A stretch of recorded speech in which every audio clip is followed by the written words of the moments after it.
What made you finally go on your villain arc?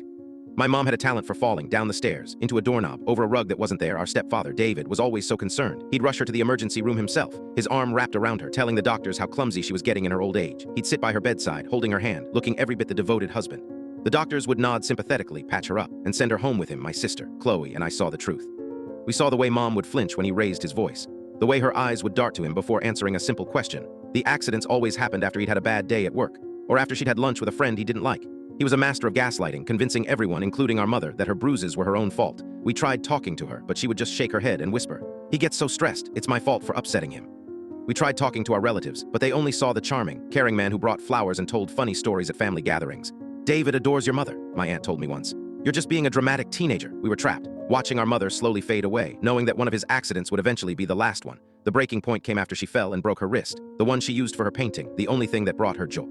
David told the doctor she tripped over the cat. We didn't have a cat. That's when Chloe and I decided that if no one would believe our words, we would have to give them something they couldn't deny. We would have to force him to be the monster he was, but in public, we planned it for Thanksgiving dinner. The whole extended family would be there, our aunts, uncles, cousins, David's biggest fans. It was the perfect stage. We called it the villain arc plan, a dark joke to keep ourselves from crying. I was the bait, Chloe was the witness. The plan was simple. I would provoke him until he lost control. I knew his triggers, his fragile ego, his obsession with respect. During dinner, I started by accidentally spilling a glass of red wine on his pristine white shirt. He stiffened, his jaw tightening, but he forced a smile for the family. "It's okay, champ, just an accident." Then I started challenging him, questioning his stories about work, correcting his political opinions.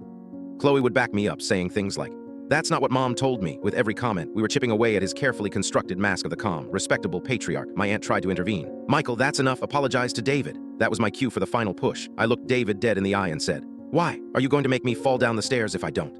The table went silent, the air crackled with tension. David's face turned a deep, blotchy red. He stood up so fast his chair screeched against the hardwood floor. "You ungrateful little punk," he hissed, his voice low and shaking with rage. He grabbed my arm, his fingers digging into my bicep like claws. I didn't pull away, I just stared at him.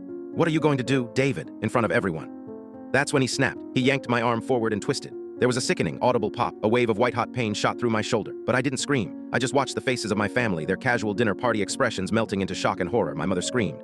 A real, terrified scream that had nothing to do with clumsiness. My uncle, who was a doctor, rushed over, his face pale. David stood there, panting, his mask completely gone, revealing the violent monster underneath. He had finally been seen. My aunt called a week later. Mom's living with her now, and he's not allowed within 500 feet.